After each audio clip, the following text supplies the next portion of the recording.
नमस्कार। ये जो वीडियो मैं बना रहा हूँ इसके टाइटल के अंदर मैंने लिखा हुआ है Iran Israel war, Russia Ukraine war and cricket world cup. ये मैंने क्यों लिखा हुआ है? जो तो मैं वीडियो बना रहा हूँ सीयूटी एग्जाम की प्रिपरेशन पे। देखिए, बेसिक प्रिंसिपल सेम है। अगर आप एग्जामिनेशन की प्रिपरेशन कर रहे हैं, अगर आप तैयारियां कर रहे हैं कोई एग्जाम देने के लिए, तो आपको उस एग्जाम की तैयारी के लिए सिर्फ मॉक टेस्ट नहीं देने होंगे, सिर्फ तैयारी नहीं करनी होगी, पर उसके साथ-साथ आपको बहुत सारे एग्ज़ाम्स अटेम्प्ट करने चाहिए, कॉम्पिटिटिव एग्ज़ाम्स अटेम्प्ट करने चाहिए। तो जब आपका बेटा या फिर कोई लड़का 8th, 9th, 10th में आए, तभी से उसको जितने कॉम्पिटिशन हो सकें, उतने में अपीयर करना चाहिए। अगर वो स्पोर्ट्समैन है, तो स्पोर्ट्स कॉम्पिटिशन में अपीयर हो। अगर वो पढ़ाई की तैयारी कर रहा है, तो एकेडमिक मॉक टेस्ट लेने के अलावा वो सीरियस टेस्ट ले, जैसे एनडीए एग्ज़ाम हो गया, टॉफल हो गया, आइल्स हो गया, लैंग्वेजेस के एग्ज़ाम्स हो गए, यूपीएससी की कई एग्ज़ाम्स हो गई, जो जिसके लिए आप एलिजिबल हो। तो जितनी एग्ज़ामिनेशंस आप लोगे, उतना आपको क्लैरिटी आती रहेगी कि पेपर अटेम्प्ट कैसे करना है। Same thing is with sports training. Sports training में अगर आप दिन भर ट्रेनिंग कर रहे हो, स्पीड वर्क कर रहे हो, सिर्फ स्पीड वर्क ही कर रहे हो, अगर आप स्प्रिंट करते हैं, 100 मीटर स्प्रिंटर है और आप डेली स्पीड वर्क कर रहे हो, तो क्या आपको लगता है कि आपके स्पीड में इंप्रूवमेंट आ जाएगा? आपको वेराइटी देनी पड़ेगी, आपको स्ट्रेंथ वर्क करना पड़ेगा, आपको एक्सप्लोसिव स्ट्रेंथ वर्क भी करना पड़ेगा, आपको फ्लेक्सिबिलिटी पे भी वर्कआउट करना पड़ेगा, आपको कोऑर्डिनेटिव एबिलिटीज पे भी वर्कआउट करना पड़ेगा, आपको स्विमिंग भी करनी चाहिए, आपको ट्रैकिंग हाइकिंग भी करनी चाहिए, भले ही ऑफ सीजन में हो, पर आपको वेराइटी देनी पड़ेगी। जितना वेराइटी आप मसल को दोगे, उतनी मसल तैयार होगी कंपटीशन के लिए। Same thing is with your CUT exam या कोई और एग्जाम। आपको वेराइटी ऑफ एग्जाम्स देनी पड़ेगी और देनी चाहिए। चाहे वो आप 10th के बाद चाहे आप एनडीए दें, चाहे वो आप टॉफल दें, चाहे आप आइल्स दें, या चाहे किसी और तरह की कॉम्पिटिटिव एग्जाम्स दें, पर आप दें। जितने कॉम्पिटिटिव एग्जामिनेशन आप दोगे, उतनी अच्छी तैयारी होगी। अब मान लो आप स्पोर्ट्स ट्रेनिंग कर रहे हैं, कोई एक स्पोर्ट कर रहे हैं और आप स्पोर्ट्स के अंदर एक्सेल होना चाहते हैं, आपने बहुत अच्छा ट्रेनिंग शेड्यूल बनाया, आपका कोच भी बहुत अच्छा है, आपको सब तरह की ट्रेनिंग करवा रहा है। लेकिन अगर आप कंपटीशन में पार्टिसिपेट नहीं करेंगे, सिर्फ ट्रेनिंग करते रहेंगे और अचानक कंपटीशन में उतरेंगे, तो क्या आपको लगता है आपका परफॉर्मेंस अच्छा होगा? इसी तरीके से जो इंडियन क्रिकेट टीम अभी वर्ल्ड कप जीती, उसमें अगर आप देखेंगे तो इंडियन टीम जब अंदर घुस रही थी, तो उनका कॉन्फिडेंस लेवल हर प्लेयर का अलग था। उनको पता था क्या करना है। उसके पीछे एक रीज़न ये है कि ये लोग इतने कॉम्पिटिशन्स खेलते हैं, चाहे वो आईपीएल के फॉर्मेट में खेलें या चाहे वो टेस्ट फॉर्मेट में खेलें, दूसरी कंट्रीज के पास जाके खेलें, लेकिन इंडिया प्रिपेयर्ड है। अब होता ये है कि जैसे कि टेक फॉर एग्जांपल अपना विराट कोहली और रोहित शर्मा थे पिछले वर्ल्ड कप में, अब वो नहीं है। तो इसका मतलब ये तो नहीं कि हम वर्ल्ड कप हार जाएंगे, क्योंकि टीम तैयार है, वो इतने कॉम्पिटिशन्स कर रही है बैक टू बैक, आईपीएल्स खेल रही है, बाहर जा रही है खेलने के लिए, ट्राई सीरीज खेल रही है। तो जितने कॉम्पिटिशन्स इंडिया खेल रही है, उतनी टीम तैयार हो रही है, सारे प्लेयर्स को पता है करना क्या है। अब इसका एक अलग एंगल लेते हैं कि जो वॉर हो रहा है इसराइल का ईरान के साथ या फिर यूक्रेन का रशिया के साथ, आपको क्या लगता है ये वॉर खत्म नहीं हो सकता 5-10 दिन में या 1 महीने के अंदर? आराम से हो सकता है। लेकिन मुझे वन ऑफ द स्ट्रेटजीज जो नज़र आ रही है यहाँ पे इन टॉप प्लेयर्स की, कि ये लोग इतने ज़्यादा बीच-बीच में वॉर को कंटिन्यू रखते हैं, ताकि उनकी आर्मी तैयार रहे। उनको क्या आर्म्स एंड एम्यूनेशन चाहिए, उनकी ऑन द फील्ड क्या दिक्कतें हैं, उनको सब पता रहती है।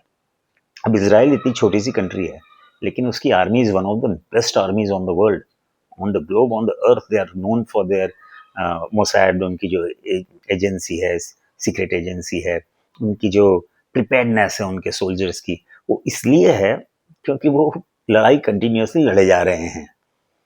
तो उनको पता है करना क्या, कहाँ पे, किस तरीके से। उनकी strategy somehow now it has come into their blood. वो एक तरीके से ऑटोमेटेड हो गई है, एसोसिएट हो गई है। उन लोगों को अच्छी तरीके से पता है करना क्या है। तो ये जो मैं वॉर का ज़िक्र बता रहा हूँ, आप देखना यूएसए हमेशा लड़ती रहती है, और इसकी इज़राइल की भी हमेशा ऑलमोस्ट लड़ाई ऑनगोइंग तैयार चालू है, कभी पैलेस्टीन से, कभी इससे, कभी उससे। आप कितनी भी ट्रेनिंग कर लें, कितनी भी अच्छे कोच लगा लें, लेकिन आपकी परफॉर्मेंस तब तक नहीं आएगी जब तक आप कॉम्पिटिशन्स नहीं करते। एक टीम है, टेक फॉर एग्जांपल वॉलीबॉल। वो डेली साथ में प्रैक्टिस करती है, खूब टीम वर्क, खूब अच्छी ट्रेनिंग करती है, पर क्या आपको लगता है वो जीत सकती है? नहीं। पर अगर वो एक कंपटीशन भी करने जाती है, तो जो टीम का कंसोलिडेशन है, consolidation of all the different factors which they have prepared, they have done individual technique, they have done team technique, they have individual strategy, there is team strategy, there are individual physical fitness parameters, speed, skill, strength, endurance, coordinative abilities, flexibility. इसी तरीके से जो team के साथ coordination है, rotation कैसे करना है, एक्सेट्रा एक्सेट्रा, ये सारी चीजें आप ट्रेनिंग में कर रहे हैं, लेकिन एग्जीक्यूट करने के लिए आपको कॉम्पिटिशन्स करने पड़ेंगे। सिमिलरली मुझे ऐसा लगता है कि ये जो कुछ कंट्रीज हैं जो हमेशा लड़ाई करती रहती हैं, वो शायद इसलिए भी कि उनका one of the strategy point ये भी है कि भले ही पैसा लग रहा है, भाई लड़ाई होती है तो पैसा तो खर्च होता है, उनके आर्म्स एम्यूनेशन खत्म होते हैं, उनको उतना पैसा लगाना पड़ता है, लेकिन फिर क्या होता है, सोल्जर्स उनके उतने प्रिपेयर्ड होते हैं, क्योंकि उनको पता है कहाँ कब क्या करना है, 2-4 जने हट भी गए तो उनको कोई फर्क नहीं पड़ता। सिमिलरली जो बच्चे सीईटी के एग्जाम कर रहे हैं, उनको मेरी रिक्वेस्ट है कि वो बीच बीच में कॉम्पिटिटिव एग्जाम देते रहें, भले ही वो उनके मतलब के ना हो। कभी यूपीएससी की कोई एग्जाम देने चले गए, कभी सीडीएस देने चले गए, मान लो आप ग्रेजुएशन में हैं, तो आप इस तरीके के exam time and again attempt करते रहें, और वेराइटी होनी चाहिए आपके नॉलेज में। जैसे कि जितनी आप वेराइटी देंगे ना, उतना माइंड आपका रमा होगा, उतना वो एसोसिएट कर पाएगा चीज़ों से। मैं बीच बीच में रिवर की आपको एक वीडियो डाल देता हूँ, या फिर मैं अभी वेस्टर्न घाट, ईस्टर्न घाट, शिवालिक रेंज, सतपुरा रेंज, इसके ऊपर भी एक वीडियो डालूंगा। तो इसका मतलब ये नहीं है कि वो पार्ट ऑफ सिलेबस है, वो इसलिए है कि आप जितनी वेराइटी देंगे ना, आप उतना एसोसिएट कर पाएंगे। तो अगर आप सीयूईटी की तैयारी कर रही हैं, तो सिर्फ सीयूईटी का सिलेबस ना देखें, उसके अलावा और भी एस्पेक्ट्स देखें, दुनिया में क्या चल रहा है, करंट अफेयर्स क्या है, कुछ टर्मिनोलॉजी जैसे जियोपॉलिटिक्स या diaspora of things etcetera etcetera, जो आजकल ये टर्मिनोलॉजी चल रही है, तो आप इसमें भी अपडेटेड रहें।